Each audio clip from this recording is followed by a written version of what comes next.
What is life coaching?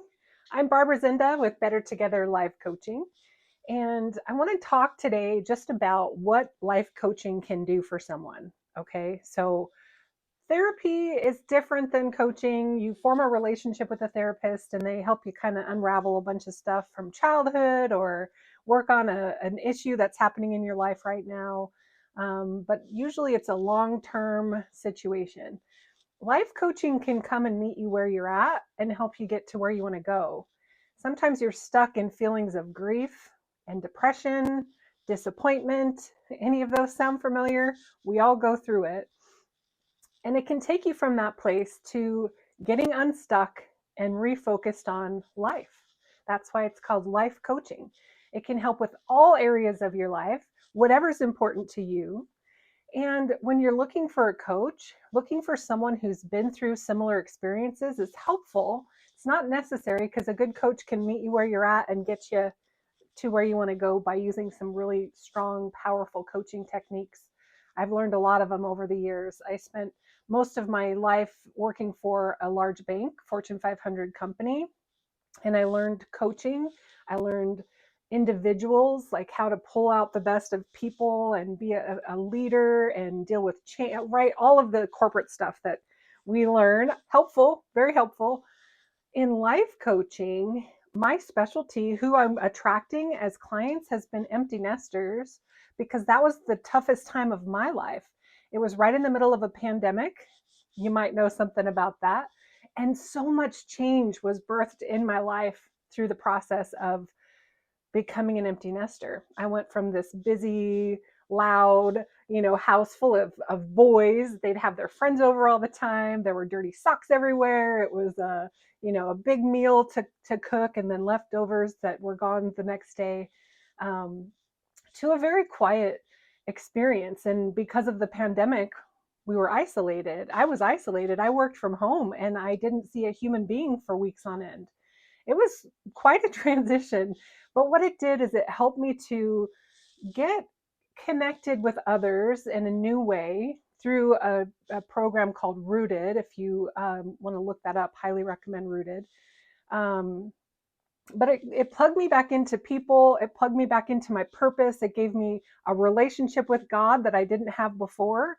And it kind of just God picked me up and put me on the path that I'm on right now. And it's been just a really great experience. I have been studying psychology at Grand Canyon University.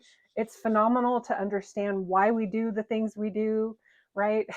we do some crazy stuff and there's reasons for it. I'm learning about neural pathways and how brains are formed and what happens within the brain when different experiences happen, and can we navigate it better if we know how it works. And I can use that with my clients to pull out the potential, build the dream, get you to where you want to be. So if coaching is something that you've considered, there's a little bit of food for thought. When you're picking a coach, pick someone that you just connect with and your values line up, and you can see yourself having conversations about very personal things that you need to change.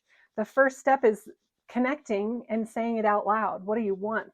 What do you want to change? What do you want more of? What do you want to bring into your existence? So if you want to learn more about that, you can always, I do a monthly live event. I want to share that here. I do a live event the second Saturday of every month at 2:00 p.m. Central Standard Time. So register and join a live event. You can also, I just developed the Empty Nesters Roadmap. And this roadmap will walk you through each step of the direction that you need to take. Everyone's different, and the journey is different. Being an empty nester is going to be different for someone whose children just left, like mine did in the pandemic, than someone who has been able to, well, actually, let me just tell you. Step one, I call embrace the shift, because it's a big shift and there's a void and a change in energy. And when you embrace it, instead of running from it, really good things happen, and you avoid the downward spiral of disappointment leading to depression, leading to isolation. It's just a really dangerous place to be. So to stay away from that, you really got to understand and embrace that shift. Step number 2 is declutter and discover. What do you need to get rid of? What's not bringing you joy? What's in your physical space, in your mental space, even on your calendar, or relationships that are not filling you up? And then the final step, and then there's a bonus step, but the third step is reignite your purpose. This is where we build the dream. What do you want your experience to look like? We take a lot of time here because you have different labels and different hats that you've put on over the years. And who are you authentically at the core? You're an amazing person. There's a lot you have to offer the world.